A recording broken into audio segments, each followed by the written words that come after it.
Hello friends and my dear viewers, నమస్తే. Welcome to మధుర రుచులు. ఈరోజు ఒక స్పెషల్ మజ్జిగ పులుసుని వెరైటీగా చూపించబోతున్నాను. దాని పేరు బెండి మోర్ కులంబు. ఇది ఏదో అనుకున్నారు, బెండకాయ మజ్జిగ పులుసేనండి.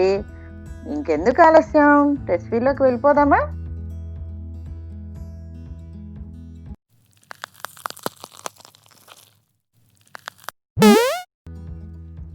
ముందుగా ఒక ప్యాన్లోకి 2 నుంచి 3 స్పూన్ల నెయ్యి కానీ ఆయిల్ కానీ వేసుకొని అందులోకి పెద్ద పెద్ద ముక్కలుగా కట్ చేసుకున్న బెండకాయ వేసి వేయించుకోవాలి.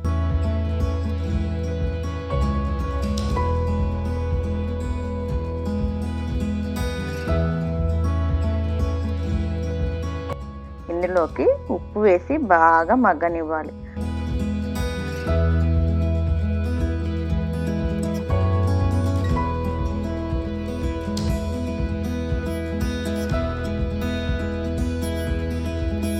చూసారు కదా, బెండకాయలు బాగా మగ్గినాయి. ఇప్పుడు స్టవ్ ఆఫ్ చేసి ముక్కలు పక్కకు తీసుకోవాలి. తర్వాత ఒక మిక్సీ జార్లోకి పావు చెక్క పచ్చి కొబ్బరి ముక్కల్ని, 3 పచ్చిమిరపకాయల్ని, 2 స్పూన్ల ధనియాలు, 2 స్పూన్ల జీలకర్ర, 1/2 స్పూన్ ఉప్పు, 1/2 స్పూన్ పసుపు వేసుకొని మెత్తగా పేస్ట్ చేసుకోవాలి.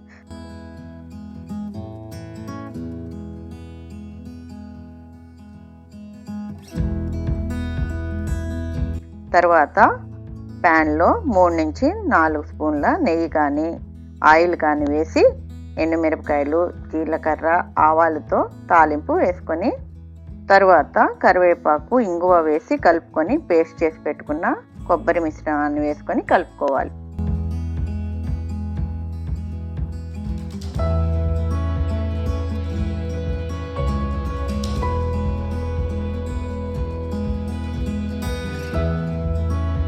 ఇందులోకి చిటికెడు పసుపు, తగినంత ఉప్పు వేసి బాగా కలుపుకొని బాగా వేగనివ్వాలి.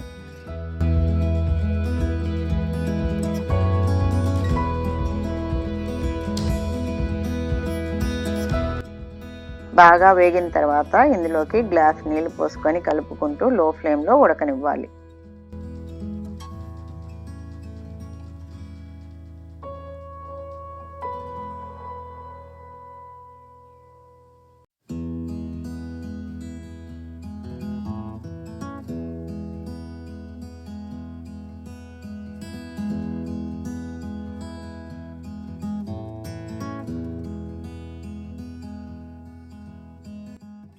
కొద్దిగా చిక్కబడిన తర్వాత 1 కప్పు పెరుగు వేసి కలుపుకొని ఇందులోకి వేయించి పెట్టుకున్న బెండకాయల ముక్కలను వేసి లో ఫ్లేమ్ మీద 5 నిమిషాల పాటు ఉడికించాలి.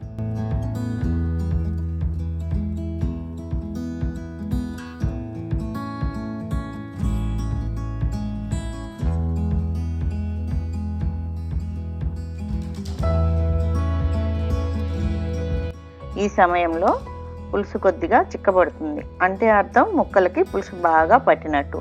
ఈ సమయంలో కొత్తిమీర వేసుకొని బాగా కలిపి స్టవ్ ఆఫ్ చేసుకొని సర్వ్ చేసుకోవాలి.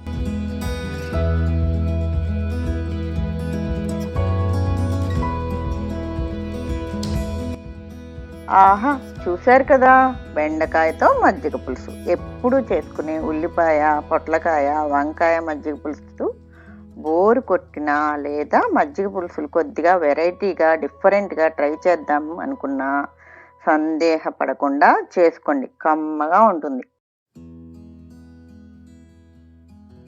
చూశారు కదా, ఈ బెండకాయ మజ్జిగ పులుసుని మార్కెట్లో ఏ రోజైనా దొరికే బెండకాయలతో మీరు కూడా ఒకసారి ఇలా ట్రై చేసి ఎలా అనిపించిందో కామెంట్ సెక్షన్లో తెలపగలరు. ఇలాంటి మరిన్ని వీడియోల కోసం ముందుగా నా ఛానల్ని సబ్స్క్రైబ్ చేసుకోండి. Thank you. Bye bye.